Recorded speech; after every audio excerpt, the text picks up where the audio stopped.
अस्सलाम वालेकुम, मैं हूं शाहजेब खानजादा। पंजाब के ज़िमनी इंतखाबात में ज़बरदस्त कामयाबी के बाद तहरीक इंसाफ ने एक बार फिर आम इंतखाबात का मुतालबा दोहरा दिया है, लेकिन साथ ही ये भी कह दिया है कि मौजूदा चीफ इलेक्शन कमिश्नर के होते हुए शफाफ इंतखाबात नहीं हो सकते, इसलिए chief election commissioner Sikandar Sultan Raja को फौरी इस्तीफा देना चाहिए। यानी जिस इलेक्शन में कामयाबी का तहरीक इंसाफ जश्न मना रही है, उसी इलेक्शन का इनेकाद करने वाले इलेक्शन कमीशन के सरबराह से इस्तीफे का भी मुतालबा कर रही है। और इमरान खान की चीफ इलेक्शन कमिश्नर पर तनकीद और इस्तीफे का मुतालबा फॉरेन फंडिंग केस का फैसला महफूज होने के बाद जोर पकड़ रहा है। तहरीक इंसाफ ने पंजाब के ज़िमनी इंतखाबात की 20 में से 15 नशिस्तों पर नून लीग को अपसेट शिकस्त दे दी है, जिसके बाद आज तहरीक इंसाफ की कोर कमेटी का इजलास हुआ और उसके बाद इमरान खान ने खिताब करते हुए कहा कि अब एक ही रास्ता है और वो रास्ता साफ और शफाफ इलेक्शन का है। इमरान खान के इल्जामात और इस्तीफे के मुतालबे पर इलेक्शन कमीशन का रद्द-ए-अमल भी सामने आ गया है। तर्जुमान इलेक्शन कमीशन ने एक बयान में कहा है कि इमरान खान के लगाए गए तमाम इल्जामात अक्सर मुस्तरद करते हैं। इमरान खान के तमाम इल्जामात का हकीकत से कोई ताल्लुक नहीं। इलेक्शन कमीशन आइन और कानून के मुताबिक अपने फराइज अदा करता रहेगा। ज़िमनी इंतखाबात के बाद यह वाज़ेह हो गया है कि तहरीक इंसाफ और काफ लीग के पास 188 वोट हैं, जिनसे परवेज इलाही बआसानी वज़ीर आला बन सकते हैं। ज़िमनी इंतखाबात के नताइज के बाद हुकूमत के 3 इत्तेहादियों का आपस में राब्ता भी हुआ है। आज पीपल्स पार्टी के सेंट्रल एग्जीक्यूटिव कमेटी का अहम इजलास भी हुआ है और कल इत्तेहादी जमातों का इजलास भी है, जिसमें पीपल्स पार्टी की तरफ से आसिफ जरदारी शिरकत करेंगे। वज़ीर आज़म शहबाज शरीफ भी इजलास में मौजूद होंगे। क्या बड़े फैसले हो सकते हैं? क्या हुकूमत यह फैसला कर सकती है कि मुस्ताफ़ी हुआ जाए और फौरी तौर पर इलेक्शन में जाया जाए? क्योंकि आज नून लीग की आला क़यादत का भी इजलास हुआ, जिसमें ज़राए के मुताबिक ज़िमनी इंतखाबात में शिकस्त पर राना सनाउल्लाह, ख्वाजा साद रफीक और अयाज सादिक ने रिपोर्ट पेश की। रिपोर्ट में कहा गया है कि नून लीग ने जिन उम्मीदवारों को टिकट दिया वही शिकस्त का बाइस बने। मौजूद उम्मीदवार ना होने के बाइस नून लीगी वोटर्स ने वोट नहीं डाला। नून लीग के रहनुमा अपने वोटर्स को पोलिंग के दिन घरों से भी नहीं निकाल सके। रिपोर्ट में मजीद कहा गया है कि पार्टी उम्मीदवारों के ज़िमनी इलेक्शन ना जीतने की एक वजह महंगाई भी थी। इसके अलावा वफाकी वजीर जावेद लतीफ़ का भी आज अहम बयान सामने आया है। जावेद लतीफ़ का कहना है कि हमें लोग डराते थे और दबाव में लाते थे कि अगर फौरी तौर पर अदम एतमाद ना लाए तो फला आ जाएगा और कुर्सी पर बैठ जाएगा। अना ख्वाहिशात पसंद नापसंद की बुनियाद पे अगर फैसले किए जाएंगे, करते जाएंगे, तो 75 सालों में जहां हम खड़े हैं, खुदा न खास्ता अब कुशन नहीं रह गया कि मजीद आगे जा सके। हमें लोग कहते थे, डराते थे, दबाव में लाते थे इस बात पे कि अगर फौरी तौर पर अदम एतमाद करके आप हुकूमत में ना आए तो फलां आ जाएगा, फलां बैठ जाएगा किसी चेयर पे। कोई किसी किस्म का हमें उस वक्त भी ना नोटिस था ना हमने लिया था। कल हुकूमत हार गई और नवाज शरीफ जीत गया। आज नवाज शरीफ पाकिस्तान ना आए और आज अगर नवाज शरीफ ने सच ना सब कुछ कह दिया और नवाज शरीफ को अब सारा सच कहना पड़ेगा। सारा सच कहना पड़ेगा। इस सच की क्या कहानी है, इस पर भी बात करेंगे। तमाम चीज़ों पर बात करने के लिए वज़ीर दाखिला राना सनाउल्लाह साहब हमारे साथ मौजूद। राना साहब बहुत शुक्रिया शो में ज्वाइन करने के लिए। राना साहब, क्या संजीदगी से नून लीग सोच रही है कि असेंबलियाँ तहलील की जाएँ, इत्तेहादियों को कायल किया जाए, इलेक्शन में फौरी तौर पर जाया जाए? चारों सूबों में से कहीं भी अब आपकी हुकूमत नहीं होगी नून लीग की, क्या सिर्फ और सिर्फ इस्लामाबाद में वजारत उज़्मा रखनी है, वहीं का वज़ीर आज़म रहना है शहबाज शरीफ साहब ने, या आप लोग सोच रहे हैं इत्तेहादियों को कायल करने का? देखिए, जिस तरह से पिछले दिनों सुप्रीम कोर्ट ने अपने फैसले में भी ये करार दिया है कि नया इलेक्शन जो है वो किसी फ़र्द वाहद की जो है वो ख्वाहिश पे नहीं हो सकता, ना होना चाहिए, और इलेक्शन जो है वो पार्लियामेंट जो है वो इज्तिमाई तौर पे फ़ैसला करती है। इज्तिमाई तौर पे अगर पार्लियामेंट में कोई फ़ैसला होता है या सियासी ज़ोमा कोई फ़ैसला करते हैं तो पाकिस्तान मुस्लिम लीग नून जो है वो अपने इत्तेहादियों के फ़ैसले की पाबंद थी, पाबंद है और पाबंद रहेगी। बाकी पाकिस्तान मुस्लिम लीग नून का अपने तौर पे जमात के तौर पे इस बारे में क्या नुक्ता नज़र था वो सभी जो है वो जानते हैं। तो इसलिए कोई ऐसा फ़ैसला नहीं है कि हम जो है वो असम्बलियाँ जो है वो डिज़ोल्व करने जा रहे हैं या हम जो है वो कोई इलेक्शन की तरफ जा रहे हैं। इस बारे में जो मामलात भी इत्तेहादियों के साथ बैठ के डिस्कस होंगे, यही फ़ैसला आज PMLN की जो है वो आला सतही मीटिंग में हुआ है कि इत्तेहादियों के सामने ये सारा मामला जो है वो रखा जाए, उनके सामने सारा मामला है, जो फैसला इत्तफाक राय से होगा उस फैसले के ऊपर जो है वो अमल दरामद होगा। मगर आप इत्तेहादियों के सामने अपनी क्या राय रखेंगे? क्योंकि माजी में जब आपने अपनी राय रखी तो आप खुद कह चुके हैं कि इत्तेहादी नहीं माने थे, बट आप लोग इलेक्शन में जाने के लिए तैयार थे। अब पीपल्स पार्टी के पास क्या है? कुछ नहीं है लूज करने के लिए। सिंध में उनकी हुकूमत है, अगर आप इलेक्शन में जाएंगे, वफाक में भी उनके जो वुज़रा हैं वो नहीं रह पाएंगे, उनका स्पीकर नहीं रह पाएगा। मौलाना फजल रहमान के पास भी लूज करने को कुछ नहीं है, आपके पास है। तो आप क्या सोच रहे हैं फिर कि इसी तरीके से अनपॉपुलर होते रहेंगे? नहीं शाहजेब, हम ना अनपॉपुलर हुए हैं ना अनपॉपुलर होंगे। ये 20 सीटों का जो इलेक्शन है इसको पॉपुलरिटी का पैमाना नहीं कह सकते। ये मामला सिर्फ ये हुआ है कि इन 20 सीटों पे जो हमारे 20 उम्मीदवार थे वो उम्मीदवार हमारे नहीं थे। उन उम्मीदवारों के साथ 3.5 पौने 4 साल की इंतहाई जो है वो फजूल घटिया इंतकाम पे मबनी हुकूमत का बैगेज था। ऐसी हुकूमत जिसने इस मुल्क का बेड़ा गर्क किया, ऐसी हुकूमत जिसने कोई तरक्याती काम नहीं किए, ऐसी हुकूमत जिसने कोई लोगों को रिलीफ नहीं दिया। ये बैगेज जो था इन 20 लोगों के साथ था 3.5 साल पौने 4 साल की हुकूमत का। उस बैगेज की वजह से एक तो वो अपने हलकों में खुद से जो है वो गैर मकबूल थे। दूसरा ये है कि मुझे ये कहने में कोई हार्म नहीं है कि पाकिस्तान मुस्लिम लीग नून के वर्कर ने, पाकिस्तान मुस्लिम लीग नून के वोटर ने उनको एक्सेप्ट नहीं किया, बल्कि वो हमारे लोग जो वहाँ से इलेक्शन लड़ते थे और जो मुस्लिम लीग नून का वहाँ पे चेहरा मोहरा थे, फेस थे, उन लोगों ने भी पार्टी से जो है वो पार्टी के हुक्म पे वो साथ चल तो पड़े, लेकिन उनके दिल जो है वो साथ नहीं थे। और दूसरी तरफ ये था कि जो पीटीआई का वोटर था वो इन लोगों के खिलाफ अग्रेसिव था। मगर वो इन लोगों को समझता था कि उन्होंने ज्यादती की है। तो ये वजह बनी है। इसमें कोई पीएमएलएन की पॉपुलैरिटी का कोई मामला नहीं है। आपने पिछले प्रोग्राम में मुझसे कहा था कि आपने पीएमएलएन जो है आज भी उतनी पॉपुलर है अल्लाह के फजल से, और अगले इलेक्शन में हम आपको जो है ये चीज साबित करके दिखाएंगे। रिजा साहब कैसे साबित करके दिखाएंगे? आप कह रहे हैं कि ये जो लोग थे जिन्होंने आपको टिकट दिए, इनके ऊपर बुरी कारकर्दगी का बोझ था। वो बुरी कारकर्दगी किसकी थी? इमरान खान की थी। मगर इन लोगों को आपने टिकट दिया तो ये लोग इमरान खान को नहीं हरा पाए, हालांकि ये लोग खुद 2018 के इलेक्शन में इमरान खान और आप दोनों को हरा चुके थे। इस दफा इमरान खान के साथ इलेक्टेबल्स नहीं, जहांगीर तरीन नहीं, अलीम खान नहीं, कोई और एटीएम नहीं, फौज की सपोर्ट नहीं, पंजाब में हुकूमत उनकी नहीं, पुलिस का इस्तेमाल नहीं, आपका सफाया कर दिया। मगर आप कह रहे हैं कि आप गैर मकबूल नहीं। नहीं शाहजेब, मैं वही बात जो मैं कर रहा हूं आप उस बात की तईद कर रहे हैं। मामला ये है कि ये बंदे जो है वो इसलिए हरा नहीं सके कि इनको हमारी सपोर्ट जो है, जो हमारा वोट जो है, हमारा जो वर्कर है, जो हमारी पॉपुलर सपोर्ट है पीएमएलएन की, वो इनको हासिल नहीं हो सकी। अगर वो हासिल हो जाती और ये मामला जो है वो इस तरह से, मैंने आपका प्रोग्राम इस बात का गवाह है, आप वो क्लिप निकाल सकते हैं कि मैंने कहा था कि असल मुकाबला हमारा अपने लोगों से है कि हम अपने लोगों को किस हद तक कायल कर सके कि वो इनकी सपोर्ट करें। राज़ा, अगर आपने कह दिया है सपोर्ट जो है वो हम हासिल नहीं कर सके। राज़ा, अगर आपने कह दिया कि क्लिप निकाल सकते हैं, तो आपने ये भी कहा था उस क्लिप में, मैं दिखा देता हूं नाजरीन को, तैयारी हमारी पूरी होती है, कि आपने ये भी कहा था कि वो काम आपने मैनेज कर लिया है और शाह महमूद कुरैशी भी हारेंगे और तरीन के साथ हम भी हारेंगे। वो दिखा देता हूं मैं। राज़ा क्लिप देख लें। अब आपने कहा क्लिप देख लें तो दिखाने दें। चले दिखा। हमारे लिए सबसे बड़ा इस वक्त इशू ये था इन हलकों में कि वो कैंडिडेट जो हमारे मुखालफ थे, जो हमारे लोगों के साथ जिन्होंने इलेक्शन लड़ा, उसके बाद उन्होंने 3.5 साल हुकूमत की, हमारे लोगों के खिलाफ मुकदमे दर्ज करवाए, हमारे लोगों को जो है वो विक्टिमाइज किया। तो वो एक जो गैप था, जो एक रेजिस्टेंस थी, उसको जो है वो गैप को ब्रिज करना हमारे लिए सबसे बड़ा मसला था।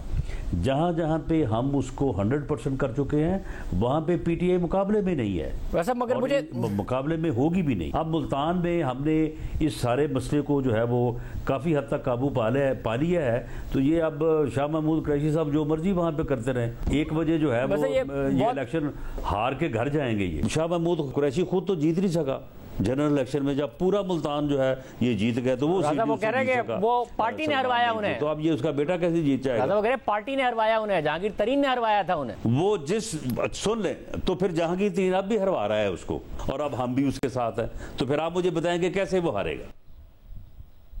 दोपहर 1 बजे हराना था, आपने कहा था मैनेज कर लिया हमने अक्सर हलकों में, क्या हुआ है? जी शाहजेब, बहुत शुक्रिया। शाहजेब बहुत शुक्रिया, आपने ये मेरी बात जो है ये मुझे उस तरह से याद नहीं थी जिस वजाहत के साथ मैंने की कि ये कैंडिडेट जो है वो क्यों कर जो है वो हमारी वर्कर्स की, हमारी सपोर्ट का जो है वो बाइस नहीं बन रहे। मामला ये है कि क्या उस दिन अगर मैं ये कह देता कि हम इसमें नाकाम हो चुके हैं तो फिर तो इलेक्शन उसी दिन ख़त्म हो जाता। हमने आखिरी लम्हे तक कोशिश करनी थी, हमने कोशिश की, लेकिन उसमें कुछ जगहों पे हम कामयाब हो सके, कुछ जगहों पे 100% कामयाब हुए। और ये 20 सीटें जो हैं ये पीटीआई की थी, जिनमें से 5 सीटें जो हमने जीती हैं।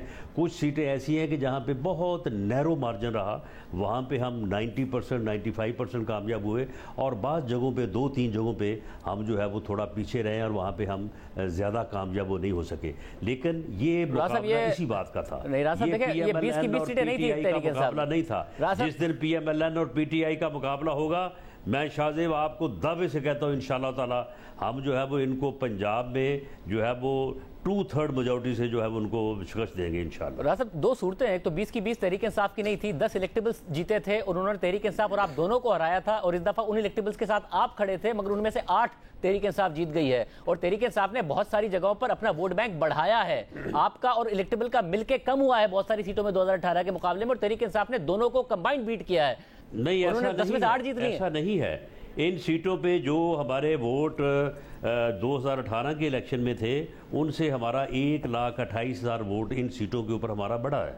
राज साहब, और ये इलेक्टेबल्स मिलने के बाद की बात बता रहे हैं आप। सुन रहे, मैं अब आपके सामने रख दूंगा उन 10 सीटों का हाल रख देता हूं, मगर मैं आपको बता रहा हूं कि इलेक्टेबल्स को मिला के आपकी परफॉर्मेंस आप अपनी बता रहे हैं। देखें, जो इलेक्टेबल्स और ये कैंडिडेट थे, इनके साथ उस हुकूमत का, उस यानी घटिया और उस ऐसी हुकूमत का जो बेकार हुकूमत थी इमरान खान की 3.5-4 साल, उसका बैगेज था इनके साथ। वो बैगेज, उस बैगेज की वजह से अब मैं आपको बताऊं, मैंने मुख्तलिफ हलकों में बतौर पंजाब के प्रेसिडेंट के मैंने लोगों से रब्ते किया। आप यकीन करें कि लोगों की शिकायत ये थी, इन्होंने हमारे खिलाफ मुकदमे दर्ज करवाए हैं, इन्होंने हमारे खिलाफ 32 की कार्रवाई करवाई है, इन्होंने हमारे काम नहीं किए, इन्होंने हमें पूछा नहीं है, ये हमें मिलते नहीं रहे, ये 4.25 साल जो है ये हल्के में दाखिल नहीं हुए। इसके अलावा बाकी जो इशू जिनके ऊपर आप बात कर रहे हैं, आप यकीन करें कि मेरे साथ तो मेरी किसी भी पार्टी के बंदे ने या उस हल्के के चेयरमैन ने या उस हल्के के बासर आदमी ने मेरे साथ इन बातों के अलावा बात नहीं की। तो मामला ये है कि ये एक हमारे लिए प्रॉब्लम था, उसको हमने फेस किया। लेकिन पाकिस्तान मुस्लिम लीग नून की क़यादत ने जो वादा किया था अदम एतमाद की तहरीक के ऊपर, जो कमिटमेंट की थी, हम आज भी इस बात के ऊपर हम पूरी तरह से जो है वो यानी इसके ऊपर पूरी तरह से पुरज़्म है कि हमने अपने वादे को पूरा किया। हमने जो है वो वादा खिलाफ़ी नहीं की और हमने किसी के साथ धोखा नहीं किया। ठीक है, हमें वक्ती तौर पे एक नुकसान हुआ है, लेकिन वो आगे जाके अगले इलेक्शन में इंशाल्लाह कवर हो जाए। तो अगले इलेक्शन में इनको टिकट नहीं देंगे आप, अपने देरीना कारकुनों को दोबारा देंगे? जी, इसमें जो है वो हम अब माज़रत के साथ मुझे सबका बहुत एहतराम है, सबकी बहुत इज़्ज़त है। हम उनके साथ बैठेंगे, उनके साथ बैठ के इन चीज़ों को एनालाइज़ करेंगे। देखिए, सीट को लूज़ करने से ना उनको कोई फ़ायदा होगा ना हमें कोई फ़ायदा होगा, तो इसलिए इसके ऊपर हम उनके साथ डायलॉग करेंगे। और मैं आपको ये बात आज बता दूं कि इलेक्शन से पहले जब टिकटों की तकसीम का मामला था, उस वक्त भी पार्टी के चंद सीनियर लोगों ने बशमूल मेरे, हमने पार्टी लीडरशिप से ये सवाल उठाया था कि हमें इनके साथ बैठ के जो है वो बात करनी चाहिए। हम लाहौर में 2 टिकट चेंज करना चाहते थे, इसी तरह से हम फैसलाबाद और दूसरी जगहों पे टिकट चेंज करना चाहते थे। हमने ये बात की थी, लेकिन उस वक्त पार्टी के आदमी ने कहा कि नहीं, हमने वादा किया है, अब अगर वो इसके ऊपर रजामंद हो जाएं तो ठीक है, वरना ये हमारे लिए जो है वो मुश्किल है। हमें अपने वादा निभाना चाहिए, भले जो है वो इसमें हमें नुकसान हो। तो ये चीज़ें जो हैं वो उस वक्त भी हमारे पेश नज़र थी, अब भी हमारे पेश नज़र होंगी, लेकिन हम इनको बैठेंगे, बैठ के बात करेंगे और बात करने के बाद जो है एक अफ़ाम तफ़हीम से जो है वो आगे बढ़ेंगे। रासिफ बगैर, ये जो 3 महीने की आपको हुकूमत मिली, इसमें ज़ाहिर है क्या क्या नुकसान आपको बर्दाश्त करना पड़ा? अपने कारकुन, देरीना कारकुन जो थे, उनकी नाराज़गी बर्दाश्त करनी पड़ी। जो इलेक्टेबल्स आपके साथ मिले थे, इमरान खान ने उनको भी हरा दिया। आप लोगों से अपनी पंजाब हुकूमत भी वापस ले ली, आपका बयानिया भी आपसे छिन गया। क्या क्या नहीं छिन गया आपसे? 3 महीने की हुकूमत लेके आप लोगों ने कितना नुकसान किया अपना एग्जैक्टली? देखिए, ये 3 महीने की हुकूमत जो है वो तो बाद की बात है। सबसे पहले ये है कि हमने इस मुल्क को एक फासिस्ट और एक ऐसा अहमक इंसान जो इस मुल्क को तबाह कर रहा था, जो इस मुल्क की सियासत को तबाह कर रहा था, जो इस मुल्क की जो है वो रवायात को तबाह कर रहा था, उससे जान छुड़ाई मुल्क की और अदम एतमाद की तहरीक को जो है वो कामयाब किया। ये मरहला उसके बाद आया कि जब अदम एतमाद की तहरीक कामयाब हो गई और इससे मुल्क और कौम की जान छूट गई, तो उस वक्त ये था कि क्या हम इलेक्शन में जाएं केयर टेकर्स के हवाले करके, या जो तबाही इसने इस मुल्क की है, जिस तरह से इसने मुल्क की इकॉनमी का बेड़ा गर्क किया है, मुल्क को जो है वो केयर टेकर्स के हवाले करके मुल्क को श्रीलंका बनने दें। हमने उस वक्त जो फ़ैसला किया वो दुरुस्त फ़ैसला किया। हमने मुल्क, कौम और रियासत के हक़ में फ़ैसला किया और हमने मुल्क को आसरा छोड़ के केयर टेकर्स के हवाले करके श्रीलंका बनने के लिए जो है वो हम छोड़ के नहीं भागे, बल्कि मगर उस वक्त भी आज मुल्क जो है वो इंशाअल्लाह ताला उस बहरान से बाहर निकल चुका है। बाकी ठीक है, जो नुकसानात हमें हुए हैं इंशाअल्लाह ताला अगले इलेक्शन में वो कवर हो जाएंगे। कैसे कवर होंगे? क्योंकि आपने मरियम नवाज साहिबा उस वक्त भी जलसों में कह रही थी कि हमें इस जो कारकर्दगी इमरान खान की उसका बोझ अपने सर नहीं उठाना चाहिए, इलेक्शन में जाना चाहिए। उनकी नहीं मानी। अब आप उन्हीं से कैंपेन करा रहे हैं और इलेक्शन नहीं जीत पा रहे हैं, वही आपके क्राउड पुलर हैं, तो उनके साथ ही कैसे जीत पाएंगे? अब आप उनकी बात नहीं मानी आपने, या फिर अब नवाज शरीफ ही को आना पड़ेगा? क्योंकि मुकाबला असल में नवाज शरीफ और इमरान खान का है। शहबाज शरीफ, हमजा शहबाज से तो क्राउड पुल होना नहीं है। मरियम नवाज ने कैंपेन किया, अब नहीं जीत पाए, तो अब नवाज शरीफ ही को आना पड़ेगा। नहीं, जहाँ तक मियाँ नवाज शरीफ साहब का तल्लुक है, बिल्कुल वो ज़रूर आएंगे इंशाअल्लाह ताला, और अगले इलेक्शन में जो है वो पार्टी की कैंपेन को हर कीमत पे जो है वो लीड करेंगे। लेकिन देखिए, ये बात हम पहले भी कई दफ़ा कर चुके हैं कि ये इसलिए हमें नुकसान उठाना पड़ा कि इस बदबख्त ने इस मुल्क को तबाह कर दिया था, इसने इकॉनमी का भट्ठा बैठा दिया था। ये मुल्क जो है ये श्रीलंका बनने जा रहा था इसकी हरकतों की वजह से, अगर हम इस मुल्क को केयर टेकर के हवाले करके चले जाते। तो इसलिए हमें इस मुल्क की खातर और इस जो है वो स्टेट की खातर जो है वो हमें ये कदम उठाना पड़ा। अब तो आप कर सकते हैं नहीं था। अब तो आपने आईएमएफ से मुज़ाकरात कर लिए हैं, खबरें हैं कि आईएमएफ केयर टेकर के साथ भी डील कर लेगा, प्रायर कंडीशंस भी मीट कर ली हैं। अब आप अपना पॉलिटिकल कैपिटल और बर्न करेंगे, क्योंकि इमरान खान साहब आपको लगता है आपको हुकूमत करने देंगे? एक तो सदर पाकिस्तान है, 2 वोटों पर आपकी हुकूमत खड़ी है, वो कभी भी कह सकते हैं कि जी वोट ऑफ कॉन्फिडेंस ले लो, इत्यादियों को संभालते ही रहेंगे आप अगले 1 सवा साल। तो आप इलेक्शन में नहीं जाना चाहिए आपको। देखिए शाहजेब, ऐसा तो नहीं हो सकता कि हम जो है वो कौमी असम्बली डिज़ोल्व कर दें और कौमी असम्बली में इलेक्शन करवा दें और सूबों में जो है वो KPK में और पंजाब में जो है वो PTI की हुकूमत हो, दूसरे सूबों में दूसरी जमातों की हुकूमत हो। ऐसा जो है वो गैर सियासी कदम हम तो नहीं उठाएंगे, और ये कदम इमरान खान भी नहीं उठा सकता कि वो पंजाब की और KPK की असम्बलियाँ डिज़ोल्व कर दे और मरकज़ में वफाक में जो है वो हमारी हुकूमत जो है वो कायम रहे। ये एक दिलचस्प सूरत हाल है, क्योंकि आज इमरान खान साहब ने फौरी इलेक्शन का मुतालबा नहीं किया, शफाफ इलेक्शन की बात की, फौरी का नहीं किया। तो आप ये कह रहे हैं कि अगर इमरान खान पंजाब और खैबर पख्तूनख्वा के लिए राजी हो तो आप राजी हैं? शाहजेब, ये जो अहमक इंसान है, जो कि गैर सियासी आदमी है, जो कि गैर जमहूरी आदमी है, जो कि अपोजिशन के साथ बात नहीं करनी चाहता, इसे बात करनी पड़ेगी, इसे हमारे साथ बैठना पड़ेगा। और आज इसने जो इलेक्शन कमीशन के ख़िलाफ़ जो इसने गंद बका है और जिस तरह से इसने घटिया गुफ्तगू की है, उसके हम तो कल जो है वो रिजल्ट्स को तस्लीम करके आगे बढ़ने की जो है वो सोच रहे थे। लेकिन अगर आप ये इसी घटियापन पे रहेगा तो फिर ये सोच ले कि पंजाब में इनके पास 188 मेंबर हैं, हमारे पास भी 180 हैं, सिर्फ 5 लोगों का फ़र्क है, 5 लोगों का। तो फिर ये इतना आसान ना समझे कि ये 22 तारीख को जो है ये जो है वो पंजाब के ऊपर जो है वो बराजमा होकर बैठ जाएगा। उस दिन कुछ और भी हो सकता है। सब क्या हो सकता है? उनके MPs हैं, क्या उनको आने नहीं देंगे आप, या आपके साथ राब्ते में है? क्या करेंगे आप ऐसा? नहीं, हम उनको क्यों नहीं आने देंगे? अगर खुद 10 आदमी कहेंगे कि हमने नहीं जाना तो फिर क्या ये जिम्मेदारी हमारे ऊपर है? इनके बंदे हमने ला के वहाँ पर बिठाने हैं।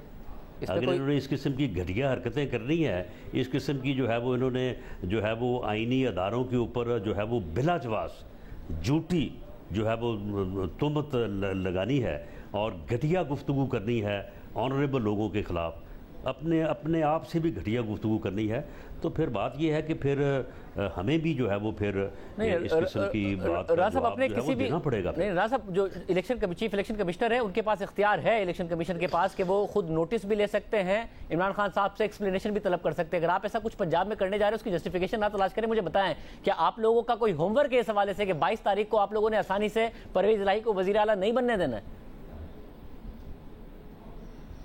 जी, हम समझते हैं कि उसे आसानी से जो है वो वज़ीर आला बनने नहीं दिया जाना चाहिए, क्योंकि उसके पीछे जो इंसान खड़ा है उस इंसान को ना जीत का ना हार का, उसे सिर्फ़ और सिर्फ अपनी घटिया ज़ुबान दराजी करने के अलावा और किसी चीज़ से कोई सरोकार नहीं है। वो मुंतकमुल मिजाज है, उसमें ना जमहूरियत है, ना उसमें रवादारी है, ना वो किसी की इज़्ज़त कर सकता है, ना उसे अपनी इज़्ज़त करवाने का ख्याल है। तो इसलिए फिर ऐसी सियासत के जवाब में फिर ऐसी सियासत जो है उसी से उसका जवाब दिया जाना चाहिए। ये बात आज हमारी डिस्कस हुई है।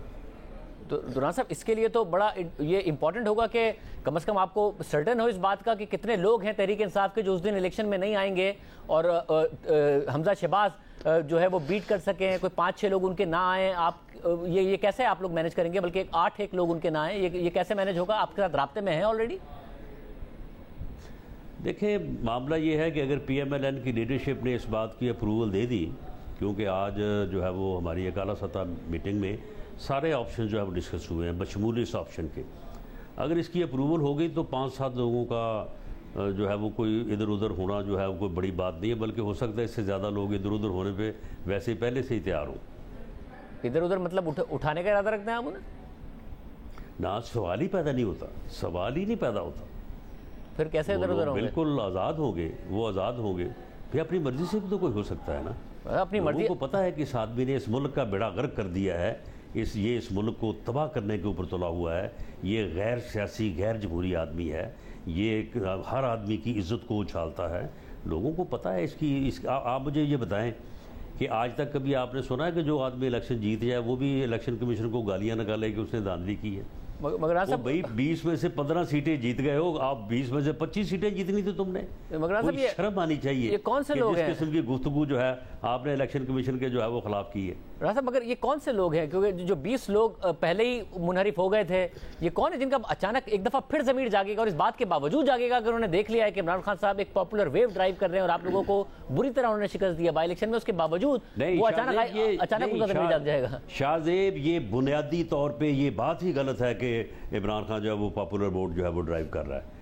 इन 20 सीटों का रिजल्ट जो है उसकी जो वजूहात मैंने आपको बताई हैं वही बुनियादी वजह है। कोई इसकी पॉपुलैरिटी, कोई इसका बयानिया जो है वजह नहीं। इसका बयानिया क्या है? फ्रॉड, झूठ, झूठे खत, झूठा प्रोपेगेंडा। इसका कौन सा बयानिया है? कोई इसका बयानिया नहीं है। कोई ये पॉपुलैरिटी जो है वो ड्राइव नहीं कर रहा। जिस वजह से PMLN को जो है वो नुकसान उठाना पड़ा, वो मैंने आपको बुनियादी तौर पे मैं हर बात कहता हूं, मसला ये कि आपके पूरी तरह से इसको एनालाइज किया। मगर राजा साहब, सिर्फ कोई इसकी पॉपुलैरिटी नहीं है। आपके वोट लोगों को पता है कि ये आदमी जो है ये सियासतदान है ही नहीं। राजा साहब, आप इसलिए नहीं हारे हैं की तरफ लेके जाएगा। लेकिन राजा साहब, आप इसलिए नहीं हारे हैं, अगर आप ग्राउंड रियलिटी को डिनाई कर रहे हैं, आप इसलिए नहीं हारे हैं कि आपका वोटर नहीं निकला है। आप इसलिए भी आ रहे हैं कि तहरीक इंसाफ को बहुत ज्यादा वोट पड़ा है, उनके जलसे भी बड़े शानदार हैं।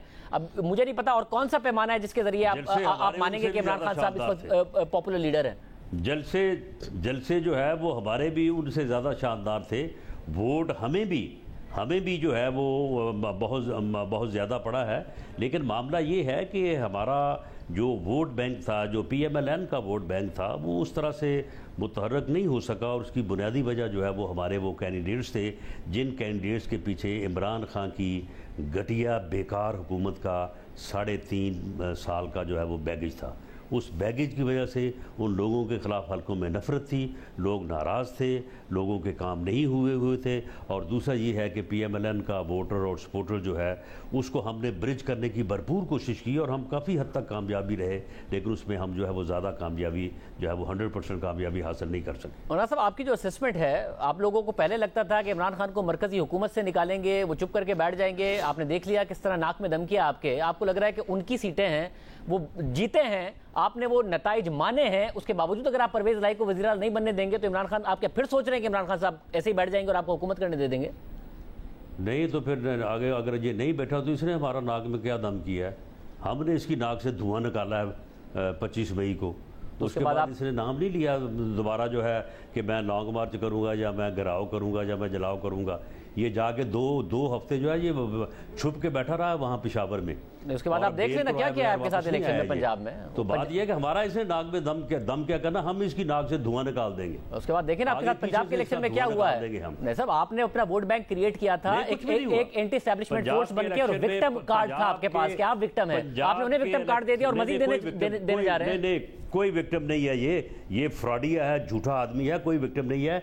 मामला ये है कि पंजाब में सिर्फ ये हुआ है कि हम अपने कैंडिडेट्स की सिलेक्शन जो है हमने दुरुस्त नहीं की, लेकिन उसके दुरुस्त ना करने की वजह हमारी मजबूरी थी, हमारा वादा था, हमारी कमिटमेंट थी, हमने अपनी कमिटमेंट निभाई है, हमने उसका नुकसान हमें हुआ है, लेकिन बहरहाल कमिटमेंट का बाज़ औक़ात निभाना, वादे का निभाना जो है वो ये भी आपको वक्ती तौर पे अगर नुकसान दे, लेकिन इन दी लॉन्ग रन जो है वो इस चीज़ का फ़ायदा होता है। मगर इन द लॉन्ग रन आपको लगता है कि जितना लॉन्ग रन अब आपका होता जाएगा, इनकम्बेंसी फैक्टर बढ़ता जाएगा, बेहतर है नून लीग के लिए कि इलेक्शन में जाए, नवाज शरीफ वापस आए, कैंपेन को लीड करें और इमरान खान का मुकाबला करें?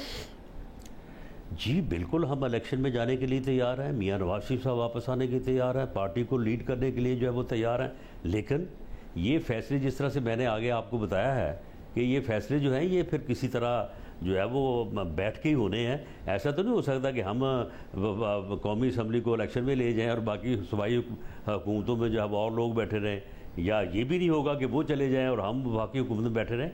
ये सारी चीज़ें जो हैं ये बैठ के अफवाम और तफहीम से होंगी। और क्लैरिटी के लिए, ठीक है, मैं क्लैरिटी के लिए जानना चाह रहा हूँ क्योंकि कल फैसला जो है वो सियासी फैसला होगा। मैं सिर्फ क्लैरिटी के लिए, यानी कि आप इस बात के लिए आपके दरवाजे खुले हैं कि अगर इमरान खान साहब राजी हों खैबर पख्तूनख्वा और पंजाब हुकूमत को तहलील करने के लिए, असेंबली को तहलील करने के लिए, तो आप भी तैयार हैं कि ठीक है फिर इलेक्शन में जाते हैं वफाकी हुकूमत ख़त्म करके? मैं PMLN की सोच के हवाले से तो मैं ये कह सकता हूँ, PMLN का एक हिस्सा होने के कि ये सोच मौजूद है, PMLN में ये सोच मौजूद है, लेकिन फ़ैसला बहरहाल PMLN की लीडरशिप ने या पार्टी लीडर ने करना है।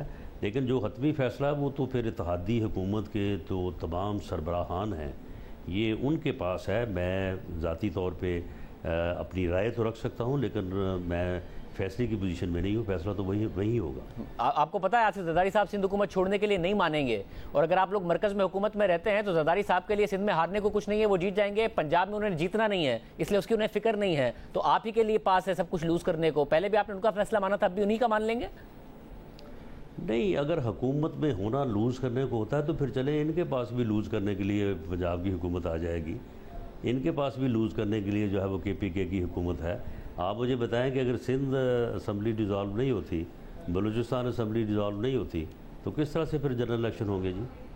तो साहब आप पॉसिबल इक्वल, ये आप लोगों का जो दूसरा होमवर्क, जो इक्वल जो फेयर प्ले जो है या इक्वल ग्राउंड जो है वो किस तरह से हासिल होगी? या अगर KPK या पंजाब की जो है वो नहीं होती डिज़ोल्व, या मरकज़ वफाक डिज़ोल्व नहीं होता और पंजाब डिज़ोल्व हो जाता है, तो ये सारी चीज़ें जो हैं ये शादी पर ये दरअसल बात ये है कि ये सारी चीज़ें जब मुल्क की पॉलिटिकल लीडरशिप सर जोड़ के बैठती है, इन चीज़ों की सोचती है। अब एक पागल बीच में आ गया है, वो पागल ना किसी को के पास बैठने को तैयार है, ना किसी के साथ बात करने को तैयार है। मसला तो यहाँ पे बिगड़ा हुआ है कि इस जो है वो इंसान को इसका क्या हल किया जाए कि ये ना तो ये सियासी तौर पे किसी बात को समझने को तैयार है, ना किसी के साथ ये बैठने को तैयार है, और अगर ये ऐसा नहीं करेगा तो आहिस्ता आहिस्ता जो है ये खुद अपनी स्पेस जो है वो खोता चला जाएगा। बहुत शुक्रिया। राना सनाउल्लाह साहब हमारे साथ मौजूद थे, गुफ्तगू आपने सुनी है, बहुत सारे मल्टीपल ऑप्शंस की बात की जा रही है, मगर नून लीग की हद तक इस बात का इशारा ज़रूर नज़र आ रहा है कि अगर इमरान खान साहब राज़ी हों, क्या पीपल्स पार्टी भी इस हवाले से राज़ी होगी? क्या सिंध हुकूमत चली जाए, इस बात के लिए राज़ी होंगे जरदारी साहब और फिर आगे इलेक्शन में जाया जाए? पीपल्स पार्टी से पूछते हैं ब्रेक के बाद। पीपल्स पार्टी सारी सूरत हाल में क्या सोच रही है? आज पीपल्स पार्टी का इजलास भी हुआ, कल भी इत्तेहादियों के साथ मुलाकात है। हमारे साथ मौजूद हैं पीपल्स पार्टी के सीनियर रहनुमा कमरुज़्ज़मा कायरा साहब, मुशीर वज़ीर आज़म भी है। कायरा साहब बहुत शुक्रिया। कायरा साहब, एक इशू ये है कि ज़ाहिर पहले भी नून लीग एक दफ़ा कह चुकी है इस बात को कि अदम एतमाद के बाद जब इमरान खान साहब की हुकूमत चली गई थी और फिर मामला आ रहा था कि अनपॉपुलर फैसले करने, तो नून लीग इलेक्शन के लिए तैयार थी, इत्तेहादी नहीं माने थे, जिसमें ज़ाहिर पीपल्स पार्टी का आसिफ जरदारी साहब का नाम आता है। क्या अब भी पीपल्स पार्टी एक रुकावट है कि वो नहीं चाहते हैं कि सिंध हुकूमत भी जाए और वफाक में भी अगर उनको शेयर मिला हुआ है वो भी जाए, और वो नहीं चाहते कि आम इंतखाबात की तरफ सिचुएशन जाए? देखिए, पीपल्स पार्टी की हद तक तो शायद पीपल्स पार्टी पहले दिन से जब PDM बनी थी उस वक्त और जब PDM से हम अलग हुए थे उस वक्त और उससे लेके आज तक इमरान खान की हुकूमत जाने तक पीपल्स पार्टी का मौकफ तो बड़ा वाज़ेह था। हमारा तो ये मुतालबा ही ये था कि हम धरनों की बजाय, हम रास्ते ब्लॉक करने की बजाय, हम जमहूरी और आईनी तरीका अख्तियार करते हुए उनकी हुकूमत के खिलाफ अदम एतमाद की तहरीक लाए। और उस तहरीक में सबने पहले इत्तेफाक नहीं था, बाद में सबने इत्तेफाक किया और ये किसी के ऊपर जबर फैसला तो मुसल्लत नहीं था। दूसरा, सबकी राय से हुआ और हम सब इकट्ठे हैं। इस वक्त भी जो फैसला होगा वो सबकी राय से होगा। पीपल्स पार्टी किसी राय से मुफर इख्तियार नहीं कर रही। पहली बात खैर साहब, जो आप लोगों की ज़ाहिर एक पूरी कैंपेन थी इमरान खान साहब को हटाने की, फिर आप लोग हुकूमत में आए, वो उनका रास्ता रोकने के लिए था, बट आप लोग खान साहब का रास्ता रोक पा रहे हैं? आपको नहीं लगता वो ज़्यादा से ज़्यादा ताकतवर होते जा रहे हैं? आपका खुद का ताल्लुक पंजाब से है, जिस तरीके से उन्होंने नून लीग को बुरी तरह शिकस्त दी है, उसके बाद जितना आप लोग प्रोलॉन्ग करेंगे उतना इमरान खान साहब को ज़्यादा ताकतवर करेंगे और पॉपुलर करेंगे या कमज़ोर करेंगे? देखिए, पहली गुजारिश तो ये है कि उन्होंने मुस्लिम लीग को शिकस्त नहीं दी है। उन्होंने अपनी सीटों में से 15 सीटें जीत ली हैं। ये बात दुरुस्त, 14 सीटें, 15 या 16 सीटें जो उनके अपने लोगों ने छोड़ी थी, उनके साथियों ने छोड़ी थी, जो उनके साथ थे, उनकी जमात के साथ थे, और वो डिफेक्ट कर गए, वो उनसे इनहिराफ कर गए, उनसे इख्तिलाफ कर गए। 10 तो इंडिपेंडेंट है ना, उसके बाद जिन्होंने उन इंडिपेंडेंट्स ने तहरीक इंसाफ और नून लीग दोनों को हराया था, और नून लीग और इंडिपेंडेंट दोनों मिल गए, मगर तहरीक इंसाफ ने उन सबको हरा दिया 10 में से 8 सीटों पे। अब मैं उसी पे गुजारिश कर रहा हूँ कि वो 10 तो वो थे ना जो पीटीआई के टिकट पे जीत के आए थे, और 10 वो लोग थे जो पीटीआई को ज्वाइन किया था, जिन्होंने अब ज्वाइन करके 3.5 साल तक अब एक जमात के साथ रहते हैं, तो आप उसके साथ जल हो जाते हैं। तो खान साहब ने एक अच्छी कैंपेन चलाई। उनकी कैंपेन हालांकि झूठ पे मबनी थी ना, साजिश का बयानिया कोई बयानिया नहीं था, उस पर अदालत का फैसला आ गया, उसके ऊपर नेशनल सिक्योरिटी के भी फैसले आ गए, आप भी जानते हैं। लेकिन उन्होंने उसको बहरहाल एक अच्छे तरीके से हैमर किया और अच्छी कैंपेन चला के वो जीत गए। लेकिन वो जीते किससे? वो अपनी सीटें रिटेन कर गए। 10 सीटें उनकी थी, वो वापस अपनी रिटेन कर गए। 5 सीटें फर्ज करें वही है जो 3.5 साल तक उनके साथ रहे। वो मुस्लिम लीग ने उनकी सीटों में से सीटें जीती हैं।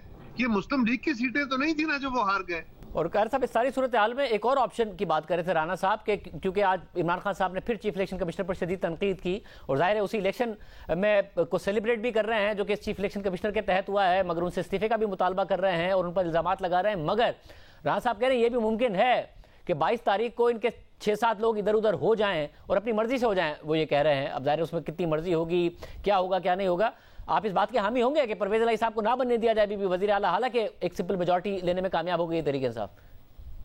देखिए, पहली गुजारिश तो ये है कि चीफ इलेक्शन कमिश्नर को गालियां देने से इमरान खान साहब का काम नहीं चलेगा। बहुत गालियां दे चुके उनको, बहुत बुरा भला कह चुके उनको, कोई एक इल्जाम उन पे वो सब्सटेंशिएट नहीं कर सकते। जब तक वो चीफ इलेक्शन कमिश्नर उनके अपने हाथों से चुने हुए थे, जब तक तो वो उनको रिलीफ, यानी रिलीफ का रंग वो था कि वो फॉरेन फंडिंग या ममनुआ फंडिंग का जो केस था उसमें डेट्स मिलती रही। खान साहब के लिए वो बड़े ठीक रहे। जब उन्होंने अदालत के फैसले और बहुत तवील मुद्दत गुजर जाने के बाद अपोजिशन का भी एक बोझ था, उन्होंने फैसला कर लिया कि अब अदालत ने भी कहा है डे टू डे हियरिंग करें। जब वो डे टू डे हियरिंग की तरफ आए तो उस पे खान साहब जो हैं वो चरागपा हो गए। उन्होंने कहा कि जनाब ये तो बड़े खराब आदमी है। अब उनको इस इलेक्शन में भी कोई एक ऐसा इल्जाम जिसको वो किसी सबूत के साथ लगा सके, जिसके अंदर कोई लॉजिक और अकली दलील हो, कोई आपके इल्म में हो तो मुझे बता दीजिए। और साहब अगर मुझे दूसरी बात बता दीजिएगा, दूसरे वाले इल्जाम के जो दूसरी बात है उसके साथ आप खड़े हैं। जाहिर है कोई ऐसी बात नहीं है जिसको अभी तक तहरीक इंसाफ जिससे जस्टिफाई करती आई हो। डस्का इलेक्शन की भी आज इमरान खान साहब बात कर रहे थे, उसमें भी इलेक्शन कमीशन ने जो फैसला दिया सुप्रीम कोर्ट में से भी रिलीफ नहीं मिला था तहरीक इंसाफ को। दूसरी बात उस पर आपका क्या मौकफ है? अगर पंजाब में बनने देना चाहिए परवेज इलाही साहब को वजीर आला, अगर फेयर एंड स्क्वायर इस वक्त मेजोरिटी है तहरीक इंसाफ के पास? देखिए ना, एक होता है कि आप असूल और कानून और ज़ाब्ते की बातें करें। जो कानून असूल ज़ाब्ते खान साहब ने, चौधरी परवेज इलाही साहब ने, साबिक स्पीकर और डिप्टी स्पीकर ने लगाए हैं कि ज़ाब्ते इख्तियार किए हैं, जो सदर ममलकत ने किए, जिस पे सुप्रीम कोर्ट का फैसला भी आ गया, जिस पे हाई कोर्टों के फैसले भी आ गए, अब इसके अंदर भी बिल्कुल हमें तो असूल और कानून के ज़ाब्तों के तहत ही चलना चाहिए। लेकिन एक ज़ाब्ता ये भी है कि do in Rome as Romans do, लेकिन ये कोई मुनासिब नहीं होगा। लिहाजा जमहूरी तरीके से फैसले होने चाहिए। और जमहूरी तरीका यही है कि अगर परवेज इलाही साहब को वजीर आला बनने दिया जाए 22 तारीख को। लोग अगर मुझे नहीं पता, मैं बिल्कुल क्योंकि आपके सवाल के ऊपर मैं कमेंट कर रहा हूं, अगर वाकई कुछ लोग इस अमल से नाराज हो जाते हैं और नाराज हैं पीटीआई के कि वो चौधरी परवेज इलाही साहब को मानने को तैयार नहीं है अपनी जमात के कहने के बावजूद, और वो कल वोट डालने नहीं आते तो चौधरी साहब नहीं बन सकेंगे, फिर क्या करेंगे? वो फिर इलेक्शन ही है ना। ये पॉसिबिलिटी के हद तक है। मैंने कहा ये do in Rome as Romans do वाली बात हो जाएगी, लेकिन ये कोई सही जमहूरी रंग नहीं है। बहुत शुक्रिया कायरा साहब की गुफ्तगू आपने सुनी। नून लीग को किस हद तक परेशान होना चाहिए? ये जो इत्मीनान है कि हमारे कारकुन नहीं निकले क्योंकि हमने किसी और को टिकट दे दिया था, क्या सिर्फ यही वजह है या मामला कुछ और है? क्या तहरीक इंसाफ ने वाकई अपने वोट बैंक में इजाफा किया? आपके सामने तफसीलात रखेंगे ब्रेक के बाद। ज़िमनी इंतखाबात में तहरीक इंसाफ ने न सिर्फ नून लीग को बदतरीन शिकस्त दी है, बल्कि 2018 के मुकाबले में इन हलकों में जहां आज़ाद उम्मीदवार जीते थे और तहरीक इंसाफ हारी थी, वहां अपने वोट बैंक में बहुत इजाफा भी किया है। जबकि उन 10 हलकों में से 8 हलकों में तहरीक इंसाफ के उम्मीदवार कामयाब भी हुए हैं। हालांकि इस दफा आज़ाद उम्मीदवार और नून लीग मिलकर तहरीक इंसाफ का मुकाबला कर रहे थे, जबकि बाकी 10 नशीस्तें जहां से 2018 में तहरीक इंसाफ के अपने टिकट पर उसके उम्मीदवार कामयाब हुए थे, तब उनमें से 7 में तहरीक इंसाफ दोबारा कामयाब हुई है। सबसे पहले बात करते हैं PP 7 रावलपिंडी की, जहां इस वक्त दिलचस्प सूरत हाल है। नून लीग के उम्मीदवार राजा सगीर 68,906 वोट लेकर कामयाब हुए हैं, जबकि तहरीक इंसाफ के उम्मीदवार शब्बीर अवान को 68,857 वोट मिले हैं। फिलहाल नून लीग 49 वोटों से कामयाब करार पाई है, मगर तहरीक इंसाफ ने दोबारा गिनती की दरख्वास्त की हुई है, जिसके बाद नताइज तब्दील भी हो सकते हैं। यहाँ पर 2018 में आज़ाद उम्मीदवार राजा सगीर अहमद 44,286 वोट लेकर कामयाब हुए थे और नून लीग के उम्मीदवार राजा मोहम्मद अली दूसरे नंबर पर आए थे और उन्हें 42,382 वोट मिले थे, जबकि तहरीक इंसाफ के उम्मीदवार गुलाम मुर्तजा सत्ती ने 40,332 वोट लिए थे। अब मामला यह है कि यहाँ से कामयाब होने के बाद राजा सगीर अहमद ने PTI में शमूलियत इख्तियार की थी और हालिया ज़िमनी इलेक्शन में उन्होंने नून लीग के टिकट पर इलेक्शन लड़ा था। अगर 2018 के नताइज को देखा जाए तो राजा सगीर और नून लीग के उम्मीदवार ने मुश्तरका तौर पर 86,000 वोट लिए थे और तहरीक इंसाफ के उम्मीदवार को 40,000 वोट मिले थे, मगर इस बार तहरीक इंसाफ के उम्मीदवार ने 68,000 से जायद वोट लिए हैं, यानी कि तहरीक इंसाफ का वोट बैंक बढ़ा है, जबकि राजा सगीर और नून लीग का मुश्तरका वोट बैंक कम नजर आया है और दोनों ने मिलकर 68,900 वोट लिए हैं। PP 83 खुशाब 2 में 2018 के इलेक्शन में PTI के उम्मीदवार को सिर्फ 8,517 वोट मिले थे और वो 5वें नंबर पर आए थे, मगर इस ज़िमनी इलेक्शन में यहां से PTI के उम्मीदवार मलिक हसन असलम ने 48,475 वोट लिए हैं और तहरीक इंसाफ ये निशिस्त जीत गई है, जबकि नून लीग के उम्मीदवार को ज़िमनी इलेक्शन में 34,463 वोट ही मिले हैं और वो तीसरे नंबर पर आए हैं। हालांकि 2018 में नून लीग को इस हलके से 47,684 वोट मिले थे और मौजूदा ज़िमनी इलेक्शन में 2018 में यहां से कामयाब होने वाले आज़ाद उम्मीदवार भी नून लीग का साथ दे रहे हैं, जिन्होंने 2018 में 68,959 वोट लिए थे, यानी दोनों का वोट मिलाकर 2018 में 1,16,000 से ऊपर था और कल ज़िमनी इलेक्शन में दोनों ने मिलाकर सिर्फ 34,463 वोट लिए हैं। मगर क्योंकि नून लीग ने अपने पिछले उम्मीदवार मोहम्मद आसिफ मलिक को टिकट जारी नहीं किया था, इसलिए उन्होंने आज़ाद हैसियत में इलेक्शन लड़ा और 41,000 से ज़ायद वोट हासिल किए और दूसरे नंबर पर आए। मगर दिलचस्प बात यह है कि तहरीक इंसाफ इस हलके में 5वें नंबर से पहले नंबर पर आ गई है। इसी तरह PP 90 बखर 2 में 2018 में तहरीक इंसाफ को सिर्फ 12,994 वोट मिले थे और वो तीसरे नंबर पर आई थी, मगर ज़िमनी इलेक्शन में तहरीक इंसाफ ने 77,865 वोट लेकर ये निश्चित जीत ली है, जबकि इलेक्टेबल समझे जाने वाले नून लीग के उम्मीदवार सईद अकबर नवानी को हैरानकुन शिकस्त हुई है। उन्हें 66,563 वोट मिले हैं। हालांकि 2018 में नून लीग को यहां से 44,915 वोट मिले थे और सईद अकबर नवानी को 59,350 वोट मिले थे और वो आज़ाद हैसियत में कामयाब भी हुए थे। यानी नून लीग और सईद अकबर नवानी ने मजमूई तौर पर 2018 में 1 लाख से ज़ायद वोट हासिल किए थे, मगर इस बार दोनों मिलकर भी PTI को शिकस्त नहीं दे पाए हैं, जबकि PTI ने अपने वोट बैंक में कई गुना इजाफा किया है। इसके अलावा PP 97 फैसलाबाद 1 में 2018 में तहरीक इंसाफ को 37,932 वोट मिले थे, जबकि ज़िमनी इलेक्शन में तहरीक इंसाफ ने 64,865 वोट हासिल करके ये निशिस्त जीत ली है।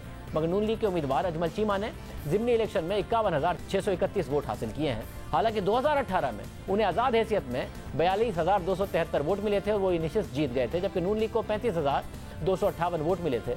मगर ज़िमनी इलेक्शन में अजमल चीमा नून लीग के टिकट के बावजूद PTI से शिकस्त खा गए हैं, जबकि नून लीग और अजमल चीमा का मुश्तरका वोट बैंक भी कम हुआ है। इसी तरह PP 125 झंग 2 की निशिस्त भी तहरीक इंसाफ ने जीत ली है और यहाँ भी अपना वोट बैंक बढ़ा दिया है। यहां से 2018 में आजाद उम्मीदवार फैसल हयात 50,913 वोट लेकर कामयाब हुए थे, जबकि तहरीक इंसाफ के उम्मीदवार मियां मोहम्मद आजम 38,461 वोट लेकर दूसरे नंबर पर आए थे और नून लीग का यहां पर कोई वोट बैंक नजर नहीं आया। ताहम इस बार यहां से 2018 में कामयाब होने वाले आजाद उम्मीदवार फैसल हयात ने नून लीग के टिकट पर इलेक्शन लड़ा, जबकि पीटीआई ने अपने पुराने उम्मीदवार मियां आजम को ही बरकरार रखा और वो 82,382 वोट लेकर कामयाब करार पाए हैं। यानी पीटीआई का वोट बैंक इस हलके में 2018 के मुकाबले में दुगना हो गया है, जबकि नून लीग के उम्मीदवार फैसल हयात ने 52,178 वोट हासिल किए हैं। यानी फैसल हयात ने नून लीग के टिकट के बावजूद उतने ही वोट हासिल किए जितने उन्होंने 2018 में आज़ाद हैसियत में हासिल किए थे। यानी यहाँ पर नून लीग का ज़िमनी इलेक्शन में भी अपना कोई वोट बैंक नजर नहीं आया है। इसी तरह जंग के दूसरे हलके पीपी 127 में भी तहरीक इंसाफ ने ज़िमनी इलेक्शन में अपना वोट बैंक तकरीबन 3 गुना बढ़ा दिया है। हालांकि 2018 में बहुत कम मार्जिन से तहरीक इंसाफ को यहाँ शिकस्त हुई थी। 2018 के इलेक्शन में इस हलके से आज़ाद उम्मीदवार मेहर मोहम्मद असलम 27,399 वोट लेकर कामयाब हुए थे, जबकि तहरीक इंसाफ के उम्मीदवार मेहर मोहम्मद नवाज 26,609 वोट लेकर दूसरे नंबर पर रहे थे, जबकि नून लीग के उम्मीदवार ने यहां से सिर्फ 1,949 वोट लिए थे। मगर ज़िमनी इलेक्शन में 2018 के कामयाब उम्मीदवार मेहर मोहम्मद असलम ने नून लीग के टिकट पर इलेक्शन लड़ा और उन्होंने 47,413 वोट हासिल किए, जबकि तहरीक इंसाफ के उम्मीदवार मेहर मोहम्मद नवाज ने 71,000 से ज्यादा वोट हासिल किए। यानी नून लीग के उम्मीदवार को 24,000 वोटों से शिकस्त हुई, जबकि तहरीक इंसाफ का वोट बैंक बढ़कर 26,000 से 71,000 वोट पर चला गया है। हालिया ज़िमनी इलेक्शन में मुल्तान का हल्का पीपी 217 सबकी तवज्जो का मरकज बना रहा। यहाँ पर नून लीग को अब से शिकस्त हुई है और तहरीक इंसाफ के उम्मीदवार ज़ैन कुरैशी कामयाब हुए हैं। 2018 में यहाँ से तहरीक इंसाफ के सीनियर रहनुमा शाह महमूद कुरैशी ने इलेक्शन में हिस्सा लिया था, मगर वो 31,716 वोट लेकर हार गए थे और उन्हें आज़ाद उम्मीदवार सलमान नईम ने 35,296 वोट लेकर शिकस्त दी थी, जबकि यहाँ से नून लीगी उम्मीदवार ने 21,618 और पीपल्स पार्टी ने 3,963 वोट लिए थे। जबकि ज़िमनी इंतखाबात में नून लीग ने सलमान नईम को अपना उम्मीदवार बनाया, मगर नून लीग के टिकट और पीपल्स पार्टी की भरपूर हिमायत के बावजूद ज़ैन कुरैशी से शिकस्त खा गए और अपने वोट बैंक में भी सिर्फ 5,000 वोट का इजाफा कर सके। उन्हें 40,000 वोट मिले, जबकि पीटीआई के वोट बैंक में 2018 के मुकाबले में 15,000 से ज्यादा वोटों का इजाफा हुआ है। ज़ैन कुरैशी ने 46,963 वोट हासिल किए हैं। सूबाई असेंबली के हल्के पीपी 237 भावन नगर 1 से कल के ज़िमनी इलेक्शन में नून लीग कामयाब हुई है और यहाँ पर वोट बढ़ने का रुझान भी बाकी हल्कों के बरक्स है, क्योंकि यहाँ पर नून लीग के उम्मीदवार फिदा हुसैन का वोट बैंक बढ़ा है और वो मुसलसल चौथी मरतबा इस हल्के में कामयाब हुए हैं, जबकि ज़िमनी इलेक्शन में पीटीआई का वोट बैंक यहाँ से कम हुआ है। 2018 में फिदा हुसैन को आज़ाद हैसियत में 56,411 वोट लेकर कामयाबी मिली थी और पीटीआई के उम्मीदवार को 47,630 वोट मिले थे और वो दूसरे नंबर पर आए थे, लेकिन यहाँ नून लीग का कोई वोट बैंक नहीं था। जबकि मौजूदा ज़िमनी इलेक्शन में फिदा हुसैन ने नून लीग के टिकट पर इलेक्शन में हिस्सा लिया और 66,881 वोट लेकर कामयाब हुए हैं, जबकि उनके मुकाबले में पीटीआई के आफ्ताब महमूद ने 31,148 वोट हासिल किए। यानी पीटीआई के वोट बैंक में 16,000 वोटों की कमी देखी गई। सूबाई असेंबली के हल्के पीपी 282 दैया 3 में तहरीक इंसाफ कामयाब हुई है। यहाँ भी नून लीग और आज़ाद उम्मीदवार का मुश्तरका वोट बैंक बहुत ज्यादा कम हुआ है, जबकि पीटीआई का वोट बैंक बढ़ा है। यहाँ से 2018 में आज़ाद उम्मीदवार ताहिर रंधावा 37,607 वोट लेकर कामयाब हुए थे। तहरीक इंसाफ के कैसर अब्बास 26,992 वोट लेकर दूसरे नंबर पर आए और नून लीग के उम्मीदवार को 25,556 वोट मिले थे। मगर मौजूदा ज़िमनी इलेक्शन में ताहिर रंधावा नून लीग के टिकट पर इंतखाब लड़ रहे थे और उन्हें 29,726 वोट मिले, जबकि 2018 में नून लीग और ताहिर रंधावा को मुश्तरका तौर पर 63,000 वोट मिले थे। यानी ताहिर रंधावा और नून लीग को मुश्तरका तौर पर 33,000 वोट कम पड़े हैं, जबकि तहरीक इंसाफ के वोट बैंक में तकरीबन 17,000 का इजाफा हुआ है। इसी तरह सूबाई असेंबली का एक और हल्का जहां पीटीआई जीती है और उसका वोट बैंक भी तकरीबन दुगना हो गया है, वो पीपी 288 डेरा गाजी खान है। यहां से 2018 में तहरीक इंसाफ के उम्मीदवार सैफ खोसा को 30,132 वोट मिले थे और वो दूसरे नंबर पर आए थे, जबकि ज़िमनी इलेक्शन में सरदार सैफ खोसा ने 58,000 से ज्यादा वोट लेकर ये निशिस्त जीत ली है। इस हल्के से 2018 में आज़ाद उम्मीदवार मोहसिन अता खान खोसा 39,396 वोट लेकर कामयाब हुए थे, मगर यहाँ पर नून लीग का कोई वोट बैंक नहीं था। ताहम इस बार ज़िमनी इलेक्शन के लिए नून लीग ने पीटीआई के मुनरिफ रुकन कौमी असेंबली अमजद फारूक खोसा के बेटे अब्दुल कादिर खोसा को मैदान में उतारा था, जिन्हें 32,487 वोट मिले हैं। हमने अपने प्रोग्राम में भी इस बात की निशानदही की थी कि अगर बिरादरी और इलेक्टेबल्स को एक तरफ रख कर पार्टी मकबूलियत की बुनियाद पर वोट पड़ता है तो तहरीक इंसाफ को बढ़तरी मिलने का इम्कान है। अब आम बात यह भी है कि अगर मौजूदा ज़िमनी इंतखाबात में बिरादरी की बुनियाद पर इलेक्टेबल्स को हल्के के मसाइल के हवाले से वोट मिलता है तो अलग बात है। अलबत्ता अगर जमाती बुनियादों पर वोट पड़ता है और पार्टी मकबूलियत पर वोट मिलता है तो तहरीक इंसाफ को बढ़तरी मिलने का इम्कान मौजूद है, क्योंकि इस वक्त तमाम लोड शेडिंग और महंगाई से परेशान है और इमरान खान मुसलसल बयानियाँ बना रहे हैं। बार बार राना सनाउल्लाह के आगे भी ये मामला रखते रहे, यही सवालात उठाते रहे और बार बार कहते रहे कि ज़िमनी इलेक्शन में हमजा शहबाज को खतरा है। तहरीक इंसाफ की हुकूमत हटाने से पहले पंजाब के बाई इलेक्शन सारे के सारे तकरीबन आप लोग जीत रहे थे। और किस नारे पर जीत रहे थे? इस नारे पर जीत रहे थे कि इमरान खान ने महंगाई की है। इस नारे पर जीत रहे थे कि इमरान खान की हुकूमत को इस्टेब्लिशमेंट चला रही है। अभी इमरान खान आपके खिलाफ है और आपकी मरकज़ में हुकूमत है और आप पर इल्ज़ाम लगा रहे हैं कि आपने महंगाई की है। यास्मीन राशिद साहिबा कह रही है न्यूट्रल जो है वो न्यूट्रल रहें। वो तो ब्रिगेडियर साहब का नाम लेके कह रही है कि वो आपको इलेक्शन जितवाना चाहते हैं और सारी की सारी पॉलिटिकल मैनेजमेंट आपके लिए की जा रही है। तो जो आपका बयानिया था वो तो आपने इमरान खान के हवाले कर दिया, तो आप कैसे जीत जाएंगे बाई इलेक्शन? आपकी तो पंजाब हुकूमत अब इन बाई इलेक्शंस पर खड़ी है। हमजा शहबाज खतरे में। एक तो पहली बात तो यह है कि हमजा शहबाज बतौर वज़ीर आला पंजाब कोई खतरे में नहीं है। 17 जुलाई को इलेक्शन के बाद उनके पास एक 2 टोक जो है वो बड़ी वाज़ेह अक्सरियत उनके पास होगी। अच्छा, वो तो ज़ाहिर इलेक्शन में पता चल जाएगा ना। इमरान खान साहब अब जो अपनी कैंपेन कर रहे हैं उसमें क्राउड बहुत अच्छा पुल कर रहे हैं। ऐसा नहीं है कि लोग आ नहीं रहे हैं, लोग उनकी बात सुन रहे हैं। ये 17 जुलाई को भी पता चलेगा और उसके बाद जब इलेक्शन होगा उसमें भी पता चलेगा। ये 16/4 का रिजल्ट होगा जो मैं आपको बता दूं। मरियम नवाज साहबा जो है वो मेन लीड करेंगी तहरीक को। मगर ज़ाहिर इसमें कोई शक नहीं है कि मरियम नवाज साहबा ने अपने आप को एक क्राउड पुलर के तौर पर साबित किया है। वो एक मकबूल रहनुमा के तौर पर नून लीग की तरफ से सामने आई है, मगर एक मज़ाहमत की अलामत के तौर पर सामने आई थी। अब आप मज़ाहमत की अलामत तो है नहीं, आप तो मुफाहमत की अलामत हैं। इमरान खान साहब खुद को मज़ाहमत की अलामत के तौर पर पेश कर रहे हैं कि मैं एस्टैब्लिशमेंट के खिलाफ भी खड़ा हूँ, अमेरिका के खिलाफ भी खड़ा हूँ, हुकूमत के खिलाफ भी खड़ा हूँ, महंगाई के खिलाफ भी खड़ा हूँ। तो मरियम नवाज साहिबा कर लेंगी वो फैक्टर जो उनका था, वो फैक्टर होगा जब वो वोट मांगने जा रही होंगी बाई इलेक्शन में। रेजिस्टेंस का जो वोट है वो इन फ्रॉडियों के साथ कैसे खड़ा हो जाएगा? वो वोट जो है वो हमारे साथ होगा। इस लोड शेडिंग के साथ आपने कैसे जीत जाना? इस कारकर्दगी के साथ जो मरकजी हुकूमत की कारकर्दगी है वो हमजा शहबाज भारी पड़ जाएगी। ये सीटें जो हैं आप मेरे साथ एक एक सीट डिस्कस कर लें। मैं जो 16 और 4 की बात कर रहा हूँ, आप ये देख रहे हैं कि 19-20 के फर्क से यही होगा। 4 से 6 सीटों के ऊपर जो है वो मुकाबला है, बाकी सीटों पे तो ये मौजूद ही नहीं है। 20 में से 16 सीटों की बात, 16 से 18 सीटों की बात आप कर रहे थे। अब सूरत हाल ये है कि अपने वुज़रा को मुस्ताफ़ी करा रहे हैं क्योंकि इमरान खान साहब ने कैंपेन उठा दी है और आप लोग प्रेशर फील कर रहे हैं। हमजा शहबाज की वज़ारत आला आपको खतरे में नजर आ रही है और वो खतरे में पड़ गई तो वफाकी हुकूमत भी आपको खतरे में नजर आ रही है। 16 सीटों के ऊपर हम लीड कर रहे हैं और इंशाअल्लाह ताला सभी को जीतेंगे। इनको अंदर से यकीन है कि हम हार रहे हैं, मगर यकीन उन्हें है कि वो हार रहे हैं। छापे आप मार रहे हैं, अपने वुज़रा को मुस्ताफ़ी आप करा रहे हैं, इस वक्त परेशान आप लोग नजर आ रहे हैं। यकीन उन्हें है कि वो लोग हार रहे हैं। नहीं, कोई वुज़रा जो है वो परेशानी की वजह से इस्तीफा नहीं दे रहा। जिन्होंने इस्तीफे दिए हैं उन्होंने अपनी आसानी की वजह से इस्तीफे दिए हैं। आपके सामने अल्लाह।